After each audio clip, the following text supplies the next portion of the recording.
today's video, I'm going to be talking about the different types of economic systems. It's part of your microeconomics AS level. There's three types of economic systems we need to know. There's a mixed economy, a planned economy or a command economy, and a free market economy. I'm going to be going through all three of them, and at the end I've got a quick test for you guys to do as well. So I'm going to start off with the command economy.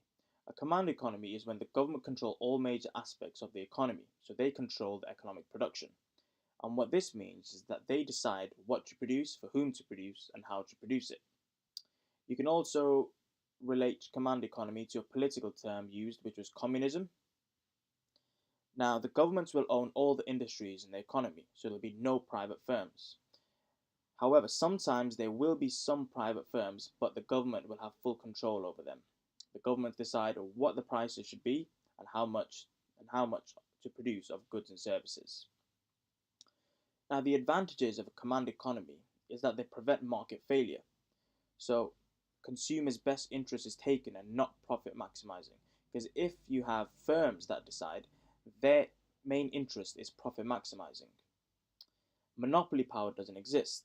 Now, if you don't know what monopoly power means, I will be telling you in a later video. But just to quickly summarize it, a monopoly power means if there's one individual firm that has most market share, they can control the prices that consumers pay. So that doesn't exist in a command economy. There'll be low unemployment because in a command economy, everything is run by the government and everyone is equal, so there'll be low unemployment. And the government will produce goods that benefit society. The disadvantage to a command economy is governments don't have the best business minds, which means that government aren't going to know all the information they need to produce goods for consumers. Sometimes governments will get this wrong. They are unable to respond to consumer preferences because they don't have business minds. Now, because consumers have no freedom or no democracy, this is bad for the government because it could mean that the consumers and the people living in that economy aren't happy with the government, and it could turn out that the people decide to have an uprising against them or something like that.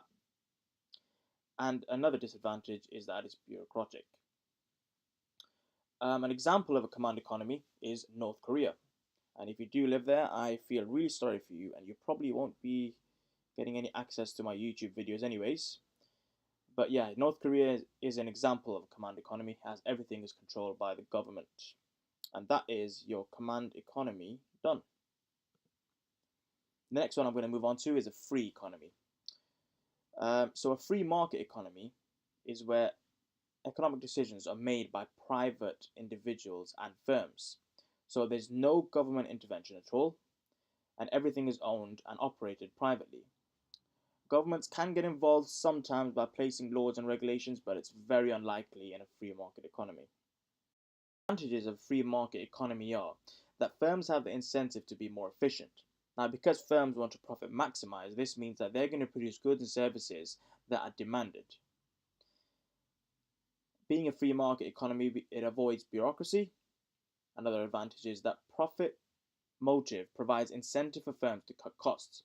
So if firms are competing with each other, they want to cut costs. And by cutting costs, this means that the price of the good or service is reduced, which means it's a benefit to consumers. And lastly, economic freedom is important for personal freedom. So as you know, in a command economy, there's no economic freedom and there's no democracy, whereas a free economy is the complete opposite. Advantages in a free market economy is that public goods are not provided. So your stuff like street lights, your national guards, your police, they're not going to be provided unless you pay for it. There's going to be a lot of inequality. So you're going to get some people that are really rich, and you're going to get some people that have no money or are unemployed. There's going to be a lot of monopoly power, which means that big firms dominate, and it's going to be hard for new businesses to enter the market. And now these two terms over here are terms that I'm going to be teaching you later on, but I've just added them in. So merit goods are underprovided. A merit good is something that provides a benefit to society, so education. And then negative externalities are going to exist in a free market economy, which means a negative externality is a demerit good, which means they don't provide a benefit to society, like tobacco. An example of a free market economy is America. America isn't exactly a free market economy, but it's the closest one I could think of because a lot of the stuff in America is privatized, like their healthcare, and there's hardly any government intervention. and that is free market economies done. The last one is a mixed economy. And a mixed economy, I'm sure you already know, is when it's a combination of a free market and the government. So the government intervention is there, and you've also got the free market there as well. So you've got privatized firms and the government. And in reality, most economies are mixed. So where you're living right now should be a mixed economy. The great thing about mixed economies is that they allow private firms, private enterprise to run most business. And the government only intervened to provide public goods and to regulate stuff like monopoly power. The government intervened to regulate it to make sure that it doesn't exist. There will be different types of mixed economies. So you've got countries like China, which have a lot more government intervention than a country like Iceland, where Iceland is more of a free market economy where most stuff is all done by privatized firms. Now, sometimes the government will intervene more in an economy, in a mixed economy. And the reason why they do this is, let's say there's a recession, like in 2008 when the credit crunch happened, the government intervened in the United Kingdom and bought a lot of banks, they bailed them out, and they bought a lot of firms. And the reason why they did this is to help the economy recover. And then later on, they sold them back to privatized firms. Advantages of a mixed economy is that private firms are more efficient as they're profit motivated.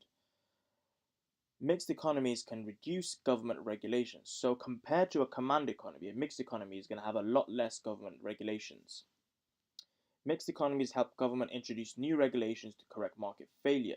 So as there's still a government in place in a mixed economy, if let's say a privatized firm fails or there's market failure, the government can intervene and fix that, like tobacco. The government places a tax on tobacco to make sure that consumers can't get them at a cheap price. And lastly, it can provide greater equality compared to a free economy. So compared to a free market economy, you will have more equality. But compared to a command economy, there will be a lot more inequality. So that's an advantage, and also it's a disadvantage, which I've got down here as well. The disadvantages are is how much should the government actually intervene? So how much should the government control of the economy? Should they control it like China, where there's a lot of government intervention, or should it be like Iceland, where there's hardly any? We need to work out the right balance, and that's what economies have to figure out. Like I said before, it can also lead to inequality and a misallocation of resources, because compared to a command economy, there will be inequality in a mixed economy. And some firms may abuse monopoly power. So even though there's laws and regulations in place, some firms may try and bypass that and still use their monopoly power for their own advantage. An example of mixed economy, well, there's loads out there, but I've picked the United Kingdom. United Kingdom is good balance. They've got a lot of government-run businesses and they've got a lot of private firms. However, the United Kingdom is going more towards the free market economy, as they've sold most of the stuff like British Telecom, their railway service, um, and they've only got really the NHS left now. Like they've even sold the post office as well, so that's all gone to a privatized area. And that's all of the economic systems you need to know. So there's the command economy, the free economy, free market economy, and the mixed economy. Now I've got a little test for you, just a quick one. So only got 5 questions. All you have to do is I've got 5 sentences over here, and you have to link them to what type of economy it is. So either a command, free market, or mixed economy. I'll give you time to pause the video, and when you're back, I'll reveal the answers. Alright, welcome back if you had a go. So the first one, government make all the economic decisions. That is a command economy, because in a command economy, it's the government that make all the decisions and there's no privatized firms. Number 2, is the most commonly used economic system in today's economies. That one is the mixed economy. If you think about it, most countries around the world use a mixed economy, which is a mix of government intervention and also the market forces. Unless you live in North Korea, but that is an exception. Number 3, public goods are provided in the economy. There's 2 for that one, the command economy, because in the command economy there is just government intervention, and also a mixed economy, which is the most commonly used economies because there is also government intervention. For example, your street lights when you're walking outside. Number 4, Monopoly power can be abused as no regulations are in place. That one is 2 again. However, it's normally just a free market economy, because in a mixed economy there are laws and regulations in place, so it doesn't occur that often. And the last one, firms are more efficient in producing goods and services.